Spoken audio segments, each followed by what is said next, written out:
எந்த இடத்துல அது லீக் ஆகியிருக்குன்னு அதான்ப்பா, இது சரியான நேரத்துக்கு வந்திருந்தால் சிறப்பாக இருந்திருக்கும். சென்சார் போர்டில் தான் நிறைய திடீர்னு பார்த்தா 2 நிமிஷம் வீடியோ ஒன்று வெளியே வருதுங்கிறாங்க. என்ன 5 நிமிஷம் சொன்னீங்க, 1 ஹவர் கழிச்சு பார்த்தா திரும்பி 2 மினிட்ஸ் வீடியோன்றீங்க. மிட் நைட்டில் ஃபுல் படமே ரிலீஸ் ஆகிடுச்சு. சர்டிஃபிகேட்டை கையில் கொடுங்க, நான் எல்லார்ட்டையுமே அக்ரிமெண்ட் போட்டுருக்கு, காமிக்கணும் வாங்கிட்டேன்னு சொல்லி. மே 1 வீக் தான் ரிலீஸ் பண்ண, எழுதி கூட கொடுக்குறேன் அப்படின்ற. விஜய்க்கு ஒரு திட்டமிட்டு அரசியல் ரீதியாக எல்லா பேரும் அடித்தாங்க அப்படின்னா சுற்றி அடித்தாங்க. எல்லா பேருமே ஓவர் ப்ரெஷர் கொடுக்குறாங்க கெவின் ப்ரொடக்ஷன்ஸ். இதெல்லாம் அடிக்க அவருக்கு மக்கள்கிட்ட ஆதரவு பெருகிக்கிட்டே இருக்குது. உங்களுக்கு இந்த பொண்ணுகிட்ட இவ்வளோ அன்பு ஆதரவு இருக்கேப்பா, அதை வந்து இவர் குறைக்கணும்னு தான் ஃபேமிலி மெட்டீரியல் அடித்தாங்க எல்லா பேருமே. இந்த மாதிரி எடிட்டர்ஸ் இருக்கட்டும், சென்சார் போர்டு இருக்கட்டும், இந்த சைடு வரலன்னா வேற எங்கேருந்து அது வந்திருக்கோம் அப்படின்ற ஒரு கேள்வி இருக்கு. இது நடந்ததுக்கு காரணம் எல் முருகனும் உதயநிதியும் சேர்ந்து சேட்டலைட் மூலியமா இதை வெளியிட்டிருக்காங்க. இது பிஜேபியோ டிஎம்கோ வெளியிடுவதற்கான அவசியம் இல்லைன்னு தான் நான் நினைக்கிறேன். ஏன்னா அது விட்டாங்கன்னா விஜய்க்கு தானே பேர் வரும். திருநெல்வேலியில் தெறிக்க விட்டாருங்க, எவ்வளோ கூட்டங்க அது. மதுரையில் கல்லில் ராத்தில் இருக்கிற கூட்டம், திருச்செந்தூரில் சூரசம்ஹாரம் பண்ணுற அந்த கூட்டம்லாம் பார்த்தீங்கன்னா ஒட்டுமொத்தமாக கேவிஎன் ப்ரொடக்ஷனே இது வந்து வெளியில் விட்டுருக்கு. அவனை பைத்தியக்காரங்களாம் அவங்க விடுறதுக்கு 400 கோடி ரூபாய் போட்டு எடுத்துகிட்டு ஒரு படத்தை வந்து அனாமத்தாக விடுறதுக்கு. நஷ்டம் ஏற்படுறதுக்கு வாய்ப்புகள் நிறைய இருக்குது. ஏற்பட்டால் விஜய் மீண்டும் ஒரு படம் பண்ணி கொடுத்து இதுக்கு வந்து ஈக்குவல் பண்ணி தரணும். காந்தம் மீடியா நேயர்களுக்கு வணக்கம். நான் உங்கள் விஜயாஸ்மின். இன்னைக்கு நம்ம கூட சீனியர் ஜெர்னலிஸ்ட் வெங்கி சார் அவர்கள் தான் இருக்காரு. வணக்கம் சார். வணக்கம். எப்படி சார் இருக்கீங்க? சார், ஜனநாயகன் படம் ரொம்ப நாள் ஒரு தடையிலேயே போயிட்டு இருந்துச்சு. வருமா, எப்போ வரும் அப்படின்றதெல்லாம் தாண்டி இன்னைக்கு அந்த படம் வந்து லீக் ஆகியிருக்கு. ஃபர்ஸ்ட் வந்து 5 நிமிஷம் லீக் ஆகியிருக்குன்னு சொன்னாங்க, அப்புறமா முழு படமே லீக் ஆகிருக்கு சொன்னாங்க. என்ன ஆச்சு, எதனால, எப்படி, எந்த இடத்துல அது லீக் ஆகியிருக்குன்னு? அதான்ப்பா, இது சரியான நேரத்துக்கு வந்திருந்தால் சிறப்பாக இருந்திருக்கும். சென்சார் போர்டில் தான் நிறைய நான் சொன்ன ப்ராப்ளத்தை க்ரியேட் பண்ணிட்டு இருந்தாங்க. டக்குன்னு எல்லாம் பார்த்து முடிச்சு சர்டிஃபிகேட் ஒரு நபர் புகார், அப்புறம் ரிவைசிங் போய் தொலை இதை பண்ணி கொடுத்துடலான்னு பார்த்தாலும் அங்கே ஒரு நபர் உடம்பு சரியில்லைன்னு சொல்லி லேட் பண்ணாங்க. இறுதி கட்டமாக பார்த்தாங்க சர்டிஃபிகேட் கொடுத்துருந்தா சிறப்பாக இருந்திருக்கும், உடனே படத்தை ரிலீஸ் பண்ணிட்டு போயிருக்கலாம். பட் நெருக்கத்தில் வர்றாங்க, எலெக்ஷன் அனௌன்ஸ்மெண்ட் பண்ணதுக்கு பிறகு வந்து பார்க்குறேன். அது எப்படி பார்ப்பது? ஸோ ஒரு விஜய்க்கு ஒரு திட்டமிட்டு அரசியல் ரீதியாக எல்லா பேரும் அடித்தாங்க அப்படின்னா சுற்றி அடித்தாங்க எல்லா பேருமே. ஜனநாயக படம் கிட்டத்தட்ட முடக்கப்பட்டது. அது போன மீட்டிங்கில் வந்து விஜய் ஆக்ரோஷமாக சொன்ன ஒரு விஷயம். ஸோ 400 கோடி ரூபா முதலீட்டில் எடுக்கப்பட்ட ஒரு படம் வட்டிக்கு வாங்கி ஒரு 500 கோடிக்கு மேலே இருக்குது. ஏகப்பட்ட ப்ராப்ளம். ஓடிடி ரீஅக்ரிமெண்ட்டை போட்டாங்க, கேன்சல் பண்ணி. வெளிநாட்டு உரிமை ப்ராப்ளம்.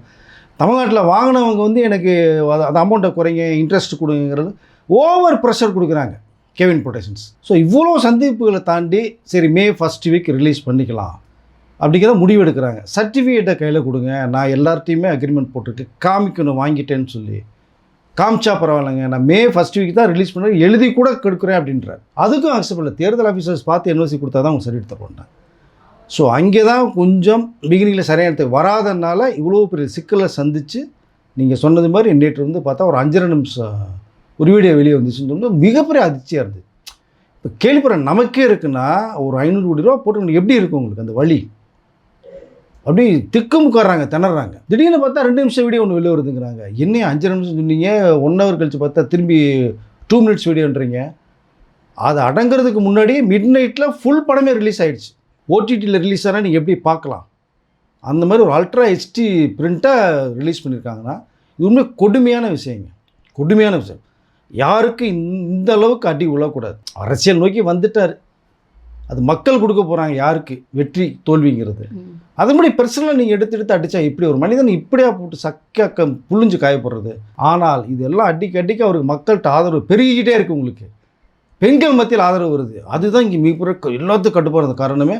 இந்த பொண்ணுகிட்ட இவ்வளோ அன்பு ஆதரவு இருக்கேப்பா, அதை வந்து இவர் குறைக்கணும்னு தான் ஃபேமிலி மெட்டீரியல் அடித்தாங்க எல்லா பேருமே. எல்லாத்தையும் தாண்டி போயிட்டுருக்காரு. இதையும் கடந்து போகணும். மக்களுடைய ஆதரவு நாளுக்கு நாள் பெருகிட்டு இருக்கு. விஜய் அடிக்க மக்களுடைய ஆதரவு பெருகிட்டு போகுது. ஒவ்வொரு ஸ்டெப்பாக ஏறிட்டு தான் போகிறார் அவர். ஆனால் இது ரிலீஸ் பண்ணுறது மிகப்பெரிய ஒரு குற்றமான செயல். இது கண்டுபிடிச்சி மிகப்பெரிய தண்டனை கொடுக்கணும். அப்போ தான் அடுத்து வரக்கூடிய படங்கள் இருக்குது பார்த்தீங்களா, உங்களுக்கு நிறையா பல கோடிகள் தயாரிப்பட்ட படங்கள், பிக் ஸ்டார்ஸ் பண்ணக்கூடிய படங்கள் இருக்குது. அதை இப்படி பண்ணால் என்ன பண்ணுவீங்க நீங்கள்? அப்போ இதுக்கு ஒரு முற்றுப்புள்ளி வைக்கணும். வச்சாதான் அந்த திருடன் பயப்படுவான். மிகப்பெரிய தண்டனை கொடுக்கணும். இங்கே எல்லாமே பார்த்தீங்கன்னா கொலை, கற்பழிப்பு, கொள்ளை நடிக்கிறவங்க எல்லாமே அசால்ட்டாக பண்ணுறாங்க. உள்ளே போகிறாங்க, வெளியில் வந்துடுறாங்க. இன்னும் டூரிஸ்ட்டு போயிட்டு இருந்த மாதிரி போயிட்டு வெளில வந்துட்டு திரும்பி அட்டகாசம் பண்ணுறாங்க. அப்படி சம்பவங்கள் நிறைய நடந்துகிட்டு இருக்கு.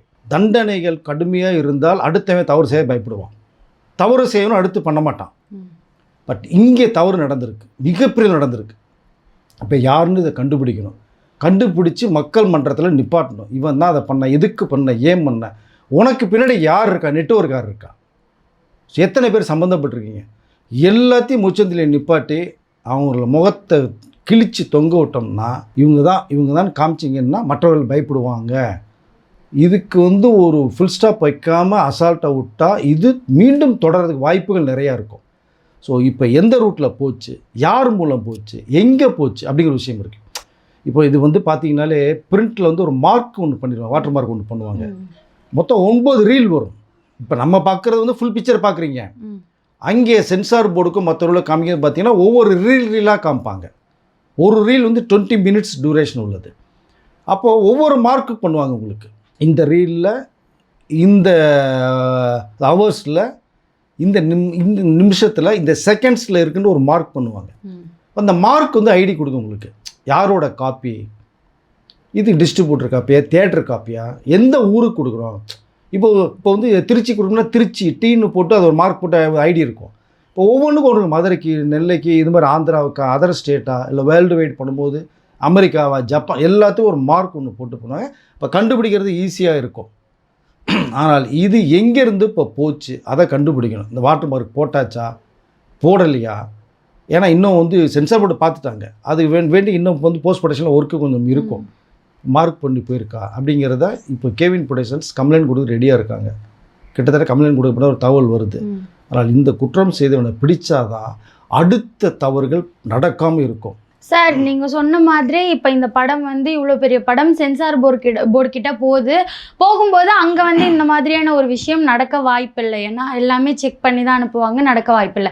இப்போ நீங்கள் சொன்ன அந்த வாட்டர் மார்க்னு எடுத்துக்கிட்டா கூட அது எடிட்டர் சைட்லேருந்து, சினிமா எடிட்டர் சைட்லேருந்து தான் வரும். அப்படி ஒரு சினிமா எடிட்டரும் சொல்லியிருக்காரு, நாங்கள் அந்த மாதிரி பண்ணி வெளியிடுறதுக்கான வாய்ப்பு கிடையாது, தெரிய வந்துடும் அப்படின்னு சொல்லிட்டு. இந்த மாதிரி எடிட்டர்ஸ் இருக்கட்டும், சென்சார் போர்டு இருக்கட்டும், இந்த சைடு வரலன்னா வேற எங்கேருந்து அது வந்திருக்கோம் அப்படின்ற ஒரு கேள்வி இருக்குல்ல. அதுதான் கேள்வியாக இருக்குது.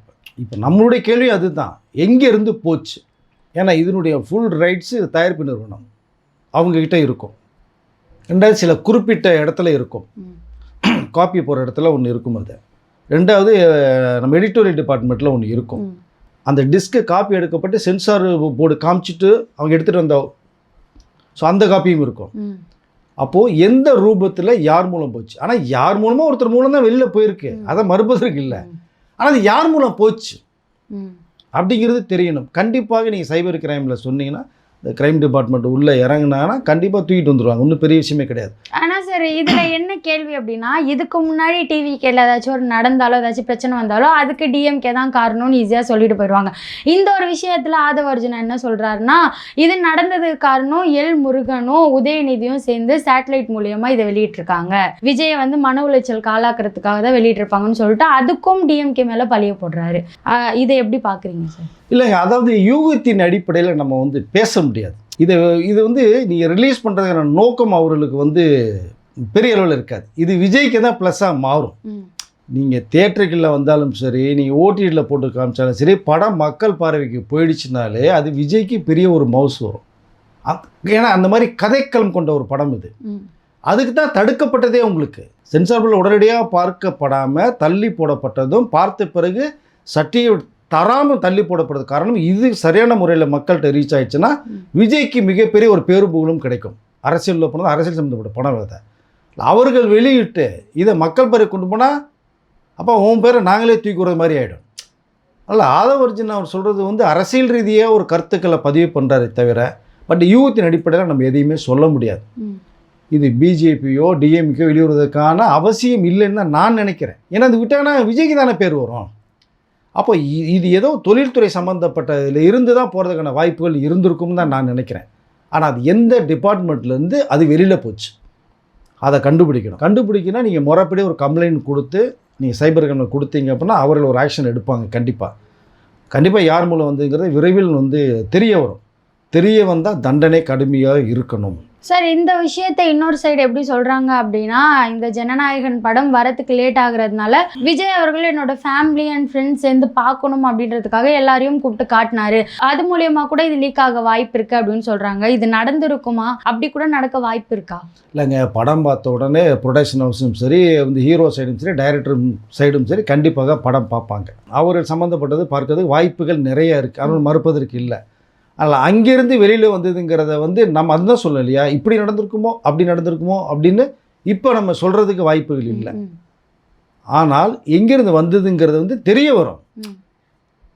அதை நீங்கள் சொன்னது மாதிரி அதுக்குள்ளே யாராவது ஒருத்தருக்கு 3வது பார்ட்டி உள்ளே உட்காந்து பார்த்து எடுத்துகிட்டு போனாங்களா அப்படின்னா அது எப்படி எடுக்க முடியும் ஃபுல் பிக்சர்? உங்களுக்கு ஏதோ ஒரு கிளிப்பிங்ஸோ தான் வரும். இப்போவே நீங்கள் ஃபஸ்ட்டு டே ஃபஸ்ட் ஷோவே நீங்கள் FDFS படம் ரிலீஸ் ஆகும்போது பார்த்தீங்கன்னா நிறைய பேர் ரசிகர் மொபைல் எடுப்பாங்க. ஆனால் இங்கே தியேட்டரில் அதுக்குன்னே ஒரு 3 பேரை போட்டு ஃபுல் ரவுண்ட்ஸ்லேயே இருப்பாங்க. மொபைல் எடுக்காதீங்க, ஆஃப் பண்ணுன்னு சொல்லிட்டு போயிட்டே இருப்பாங்க. இப்போ நீங்கள் ஃபுல் பிக்சர் கவர் பண்ண முடியாது. பட் ஏதோ ஒரு சீன் 2 சீன் வந்து மொபைல் எடுக்கலாமே தவிர அதை எடுத்து அவங்க அதை ஸ்டேட்டஸில் போடுவாங்க. பட் இது அப்படி இல்லை, இன்னும் அது தியேட்டருக்கு வரலை. இதுதாங்க தலைவா படத்துக்கு ஒரு பெரிய ப்ராப்ளமே வந்ததுங்க. விஜய்க்கு டைம் டு டிலேன்னு போட்டார், பெரிய பிரச்சனையாச்சு. அது தமிழ்நாடு ரிலீஸ் பண்ணல, வேறு ஸ்டேட் உலகநாடெல்லாம் ரிலீஸ் பண்ணிட்டாங்க. அது உடனடியாக மொபைலில் ட்ரான்ஸ்ஃபர் ஆகிடுச்சு, சிடி வெளில வந்துருச்சு. உங்களுக்கு பெரிய பாதிப்பு உள்ளாச்சு. தயாரிப்பாளர் ஹார்ட் அட்டாக் வந்து ஹாஸ்பிட்டலில் படுத்தாங்க. அது நஷ்ட ஈடாக கொஞ்சம் விஜய் பண்ணார். ஓகே, படம் வெளில வச்சு படமும் கொண்டாடப்பட்டுச்சு. ஆனால் அன்றைக்கி வெறும் நடிகராக இருந்தார். ஓகே, நீங்கள் அரசியல் கட்சி தலைவராக மாறி இருக்கார், பெரிய அளவில் பார்க்கப்படுது. ஆனால் இது வந்து நஷ்டம் கண்டிப்பாக கேவியனுக்கு மிகப்பெரிய ஒரு வாய்ப்புகள் நிறையா இருக்குது. அது வந்து கண்டிப்பாக வந்து அதை மறுக்கிறதுக்கே இல்லை. இது விஜய் தரப்பில் கண்டிப்பாக அவருக்கு மீண்டும், ஏன்னா கடைசி படம்னு சொல்லிட்டார் ஜனநாயகனை. சரி, அதே நிறுவனத்துக்கு திரும்பி ஒரு படம் பண்ணட்டும். நஷ்டம் ஏற்படுறதுக்கு வாய்ப்புகள் நிறைய இருக்குது. ஆனால் தியேட்டருக்கு அது எப்போ வரும்னு வேறு தெரியாது. இப்போ ஏற்பட்டால் விஜய் மீண்டும் ஒரு படம் பண்ணி கொடுத்து இதுக்கு வந்து ஈக்குவல் பண்ணி தரணும் அப்படிங்கிறது தான் எல்லோருடைய பார்வையும் இருக்குது. இப்போ விஜய் என்ன பண்ண போகிறார்? ஏன்னா இப்போ காரைக்குடிக்கு போனவர் அங்கேயும் பிரச்சாரம் பண்ண முடியல, அவ்வளோ கூட்டம் சமாளிக்க முடியல, திரும்பி ரிட்டர்னில் வர்றார். இப்போது அங்கே ஏதாவது பேசுவார்னு எதிர்பார்க்கப்பட்ட ஒரு விஷயம் இருந்தது, பட் பேசலை. ஏன்னா பிரச்சாரத்தில் அவர் சும்மா போயிட்டு வந்தாரே தவிர ஒன்றும் பேச முடியல. இப்போ நாளைக்கு இருக்குது, நாளைக்கு கடலூர், வடலூர், விருத்தாச்சலம், திட்டக்கூடிய 4 சென்ட்ரல் நாளைக்கு மாதிரி 2 to 9 பேசுகிறார். அங்கே சம்மந்தம் ஏதாவது பேசுவாரானா கண்டிப்பாக பேச வாய்ப்புகள் நிறையா இருக்குன்னு நினைக்கிறேன். அவர் தரப்புல என்ன வருதுன்னு பார்ப்போம். இந்த மாதிரியான பெரிய படங்கள்லாம் அவ்வளோ ஈஸியாக வெளியில் வராது. ஏன்னா ஜனநாயகனை பொறுத்த வரைக்கும் அவ்வளோ சேஃப்டியாக வச்சு, கடைசி படம்ன்றதுனால சேஃப்டியாக தான் வச்சுருப்பாங்க. இப்படி எங்கேருந்தும் வராத பட்சத்தில் கேவிஎன் ப்ரொடக்ஷனே இது வந்து வெளியில் விட்டுருக்கு அப்படின்ற மாதிரியான தகவலும் வருது. ஒரு காட்டிக்கிறாங்க, இதை வந்து கொண்டு வந்தால் நம்ம அது ஒரு ஹைப் கிரியேட் பண்ணுவோம் அப்படின்ற மாதிரி காட்டிக்கிறாங்கன்னு சொல்லிட்டு தகவல்கள் வருது. இந்த விஷயத்தை அதாங்க உறுதி செய்யப்பட தவிர எது வேணாலும் நம்ம பேசலாம் இல்லையா? பேசுறது விஜய் பிடிக்காத எவ்வளோ பேர் இருக்காங்க. விமர்சனங்கள் நீங்கள் பண்ணுங்க, அது நியாயமான முறையில் இருக்கணும். தமிழ்நாட்டுக்கு என்னாச்சு போகிற, மக்களுக்கு என்னாச்சு போகிற, நீ சொல்கிற கருத்துக்கள் ஏற்றுக்க முடியுமா அப்படின்லாம் நீ விமர்சனம் பண்ணலாம். எல்லாத்துக்கும் விமர்சனம் பண்ணி அடிக்கிறாங்க, சுற்றியில் ஃபேமிலி பிரச்சனை அடிக்கிறேன், இது அடிக்கிறேன். இந்த இப்போ ஜனநாயகன் படத்துக்கு அவர் தான் விட்டுட்டாரு, அவங்க தரப்பில் டிவிகே தரப்பில் விட்டாங்கன்றாங்க, இன்னொரு பக்கம் கேவிஎன் தரப்பில் விட்டுன்றாங்க. அவனை பைத்தியக்காரங்களா அவங்க விட்றதுக்கு 400 கோடி ரூபாயை போட்டு எடுத்துகிட்டு ஒரு படத்தை வந்து அனாமத்தை விட்றதுக்கு? அது தியேட்டரில் விட்டு போயிடுவாங்களா வெயிட் பண்ணி? உங்களுக்கு அதை தியேட்டரில் வெளியே வர விடாமல் பண்ணது யார்? கூட்டணிக்குள்ள வான்னு கூப்பிட்டீங்க, வராமல் தில்லா நின்னார், சுற்றியில் அடிச்சிங்க, படத்துக்கு செக்கு வச்சிங்க. அதனால் இப்போ யார் மூலமாவது வந்து ஃபோக்கஸ் பண்ணுறது விஜயை திரும்பி ஒரு கேட்டகரி கிரியேட் பண்ணுறது. ஆனால் விஜயை நீங்கள் திட்ட அடிக்க மக்கள் மத்தியில் ஒரு மிகப்பெரிய ஒரு என்ன சொல்கிறது, ஒரு ஆதரவு பெருங்கிறது நிறைய பேருக்கு தெரியாமல் இருக்குது. ஃபேமிலி பிரச்சனையிலே அவருக்கு ஏதாவது ப்ராப்ளம் வச்ச மக்கள் மத்தியில் கிடையாது. அவர் எல்லா ஃபேமிலி பிரச்சனை இருக்குங்க, விஜய்க்கு ஃபேமிலி அவர் பார்த்துக்குவார். எங்களுக்கு இன்றைக்கி என்ன தேவை, மக்களுக்கு என்ன சொல்லணும், அவர் நாங்கள் ஒரு மாற்றத்தை விரும்புகிறோம், ஏதாவது ஒன்று செய்யணும்னு நினைக்கிறாரு, நான் ஒரு வாய்ப்பை தர்றோன்றாங்க. அப்போ இந்த கூட்டம், இந்த ஆதரவு திருநெல்வேலியில் தெறிக்க விட்டாருங்க. எவ்வளோ கூட்டங்க அது! மதுரையில் கல்லில் ராத்தில் இருக்கிற கூட்டம், திருச்செந்தூரில் சூரசமூகம் பண்ணுற அந்த கூட்டம்லாம் பார்த்திங்கன்னா ஒட்டுமொத்தமாக திருநெல்வேலியே அப்படி திருவிழா கொண்டுச்சு. பார்த்தாங்க, இந்த மனுஷன் என்னதான் இவ்வளோ கூட்டம், அன்பால் சேர்ந்த கூட்டங்க, தானாக சேர்ந்த கூட்டம், பணத்தை கொடுத்து அவர் சேர்க்கலை, பிரியாணி கொடுத்து கூட்டத்தை சேர்க்கலை, கோட்டரை கொடுத்து கூட்டத்தை சேர்க்கலை, கூப்பிடாமல் சேர்கிற கூட்டம் இது. அப்போ இதெல்லாம் பார்க்கும்போது எல்லாருக்குமே ஷாக்காக இருக்குது. ஐயோ, என்ன இவ்வளோ ஆதரவு. இந்த 2026 தேர்தல் மிகப்பெரிய ஒரு களமாக மாறி இருக்குங்க. எந்த எலெக்ஷனுமே இல்லாத ஒரு சந்திப்பு, ஒரு தலைமுறைக்கான தேர்தலுங்கிறாரு. உண்மைதான், அது மும்முனை போட்டி. ஆனால் இருமுனை போட்டி தான் விஜய் சொல்கிறார். என்ன நடக்கும், யாருக்கு மெஜாரிட்டி வரும், யாருக்குமே தெரியாமல் இருக்குங்க. இது பாண்டிச்சேரியில் கலக்கிட்டார். இந்திய அரசியல் களத்தில் மிகப்பெரிய ஒரு சரித்திர சாதனையாக பார்க்கப்படுது. தமிழ்நாட்டிலும் அது நிகழும். கிட்டத்தட்ட 80-90 வரைக்குமே நெருங்கும் உங்களுக்கு வாக்கு சதவீதம். அப்போ சாலிடாக ஒரு 60-70%ங்கும் போது ஆரவாரமாக அமைதியாக இருந்த கட்சிகள் எக்ஸ்ட்ரா 20-25% போச்சு அப்படின்னா அந்த பயம் உருவாகுது. அந்த வாக்குகள் விஜய்க்கு உள்ள அந்த வாக்குகள்னு தெளிவாக தெரியும். அப்போ ஒரு சென்டர் பாயிண்ட்டாக விஜய் உட்காருவார். யார் மெஜாரிட்டி வரலன்னா அவர் நிர்ணயிக்கிறது தான். கூட்டணிக்குள்ளே மிகப்பெரிய குழப்பங்கள் வரும். எல்லா பேருமே எனக்கு அமைச்சர் போஸ்ட் வேணும்பாங்க. ஏன்னா 5 வருஷம் இல்லையா, அதுக்கு 5 வருஷத்துக்கு பிறகு பார்ப்போம் கூட்டணி இருக்கா இல்லையாங்கிறத. இன்றைக்கி பொழப்பா பார்ப்போன்னு பார்ப்பாங்க. அப்படி நிறைய விஷயங்கள் உருவாகும். குரல் கொடுப்பாங்க. ஆட்சியில் எனக்கு பங்கு வேணும், அதிகாரத்தில் பங்கு வேணும்னு கேட்பாங்க. அங்கே விஜய் நிறைய சோஃபாவில் உட்காந்துட்டு அவர் பாட்டுக்கு ரைட்டு லெஃப்ட்டு திரும்பி பார்ப்பார். பேசி முடிச்சு கடைசியாக அவங்க பேசிக்குவோம். அப்படிங்கிற ஒரு கட்டத்தை மக்கள் அமைச்சு தருவாங்கன்னு தான் எதிர்பார்க்கப்படுது. எல்லா கட்சி தலைவர்களுடைய எதிர்பார்ப்பு இதுவாக இருக்குது. அதில் மே 23 வாக்குப்பதிவு 80-90% உள்ளுச்சுன்னா அவ்வளோதான்.